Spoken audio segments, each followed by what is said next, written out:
friends, it's Miss Eliza, and for this week's Elementary Maker Monday, Earth Day edition, we're going to do a super simple experiment that helps us visualize what rising seas might mean for the planet. So we talk about sea levels rising a lot, and that's because with climate change and higher temperatures here on Earth, ice is melting from the ice caps on our planet, and that water from the ice melts into our oceans, which means there's more water in the ocean, which means that they rise up. So that can be kind of a hard thing to think about, especially when we don't really understand what that would look like.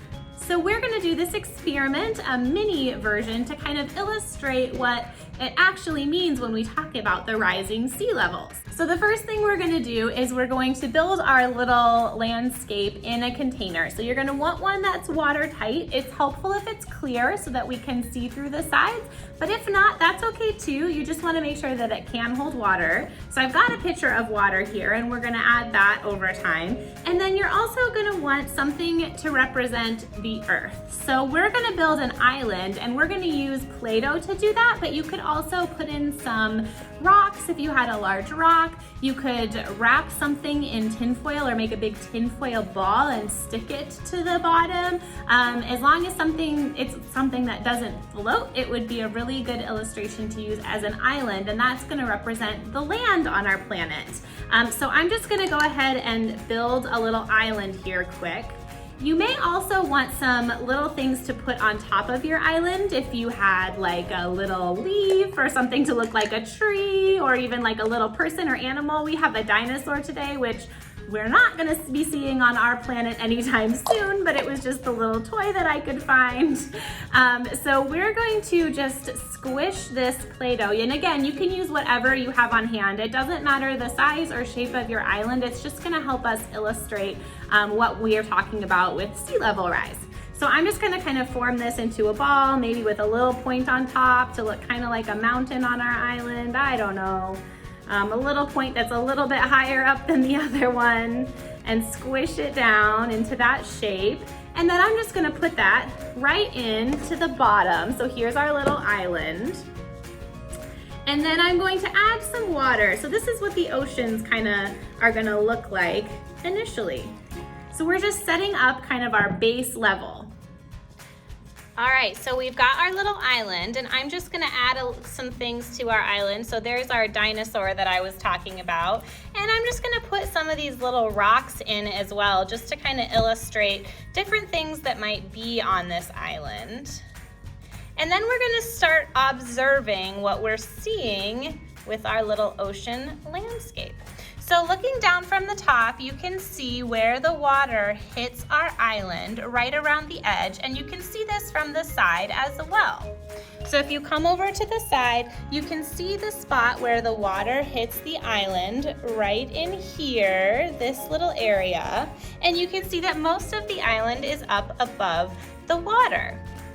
So we're also going to take a piece of saran wrap and spread it right over the top of our island. All right, so I've got the saran wrap on, and what I'm gonna do with that is I'm just gonna draw in a marker, make sure it's held pretty tight so we can see. I'm gonna draw the outline of the island, and you have to look right straight down in order to do this. So what you're seeing on camera, it probably looks like I'm not outlining the island very well, but when you're looking at it from straight above, directly above, like a bird's eye view, that's gonna be the shape that our island makes. So I'll pull it over here so you can see. So this is kind of the shape of the island that we're starting with.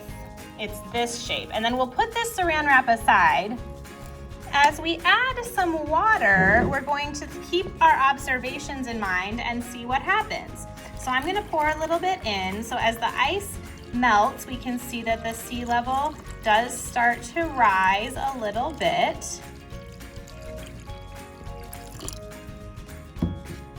And what do we notice now? So looking down from the top, we can see that most of the island is still above water, but if you notice, our little dinosaur's tail is now covered, which might not be super comfortable for him. And the water is getting very close to these two little rocks on the side. So those could be maybe even houses or trees, anything that could be really getting close to that water. And if we come down and look from the side, you can see that the water line is now much higher. So we're now hitting it right about halfway through that base of the island. We're going to replace our saran wrap and trace the island again to see how it's changed. Okay, so now I'm going to make another circle just for the bright pink parts that I can see that are still uncovered by water. So we'll draw that line around our island, following the parts that are not covered. And then as we lift that up, you can see that we've now lost a good amount of the land. So that outside ring shape that we see is what the island originally was, and now the island is much smaller there in the middle. So you wouldn't be able to build houses, or animals wouldn't be able to find food in that outer ring anymore because it's covered by water. So we'll try this one more time. We'll come back to our island and add some more water in. So as climate change continues and the sea levels continue to rise, you can see that when we look now, we've got our dinosaur, only his back is still out of the water, the rest of him is down underneath, and our first two rocks over here are fully covered, and so are these two. So now the only rocks we have outside the water are these two over here. And if we look at the side, we can see the same. We've got our dinosaur's little head poking out of the water, and we've got these two rocks over here, and the rest are now underwater. So we'll draw one more time on the top and see what we get. All right, so at the end of our experiment, again, we have our little island, and we're able to see that it's not looking so good for Dinosaur. He's gonna have to move up to the top of the island if he wants to stay living above land. And we can see that if we look along the side of the container, that the water's really gone from the very base of the island, which is pretty normal, and then has risen. So now the majority of the island is underwater. So this is a really natural process that happens over and over all around the world.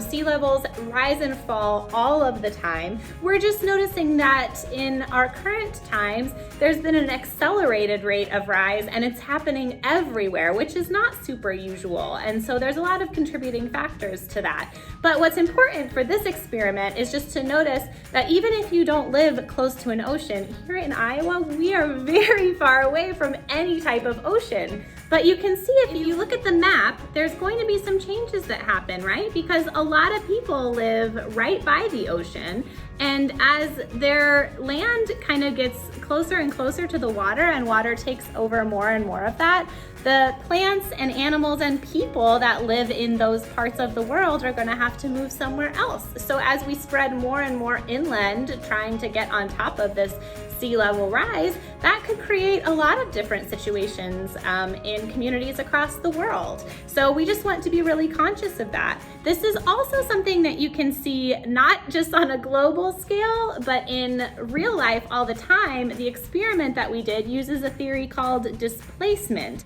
So displacement is the idea that everything takes up space.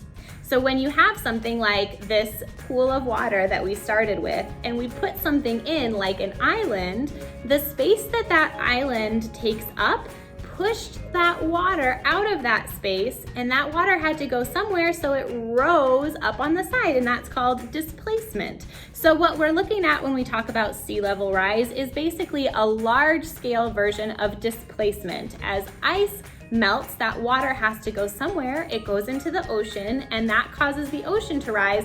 Just like when you fill a bathtub and then you get in, the water ends up being higher because now you're taking up some of the space that the water was using.